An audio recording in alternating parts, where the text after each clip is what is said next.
आणि मुलींना अरे मॅडम मी करून द्या. आणि हा तर घरी जातोय. काय काय कुठून सुरुवात होते सांग, किती वाजता जातोस? मी घरी जात नाही, मी त्यांच्या सोसायटी जिममध्ये जातो. हा अच्छा, का रे घरी गेलेलास का आधी? ते बोले याची नजर खराब वाटते आणि टी शर्ट थोडा लूज घाल.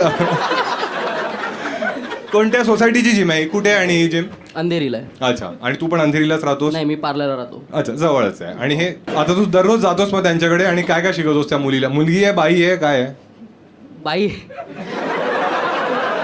कळा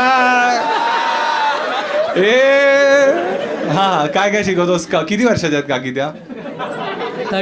30 मिड 40s मध्ये आहेत. ए मग या काकी नाही आहे, भाभी ठीक आहे.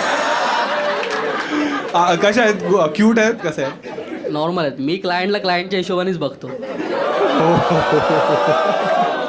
मित्र बोलतात चल चल. हा, आम्ही बघितलंय फोरआर्म्स मारताना तुला. हा, मग किती वाजता जातोस त्यांच्या जिम मध्ये तू? आता 2 years झाले मला. हा, आणि काय train कसं काय ट्रेन करतोस त्यांना? जसं स्केड्युलाइज केलं असेल वर्कआउट त्यांचं सांग ना आम्हाला. सोमवारी काय होतं? सोमवारी त्यांचं माईक नको हलवस, दुसरा हात हलव. हा सोमवारी त्यांचं कार्डिओ होता आणि फंक्शनल ट्रेनिंग होता. हा, मग कार्डिओ मध्ये काय काय? पहिलं सायकलिंग 10 minutes, त्याच्यानंतर ट्रेडमिलवरती.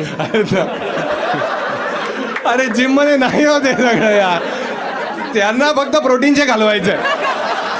पण कार्डिओ तुम्ही ती रील पाहिली असेल ना, त्याने किती कॅलरीज बर्न होतात वाली. हा हा, पहिल्या सायकलिंग झाली, मग ट्रेडमिल झाली आणि मग मग थोडं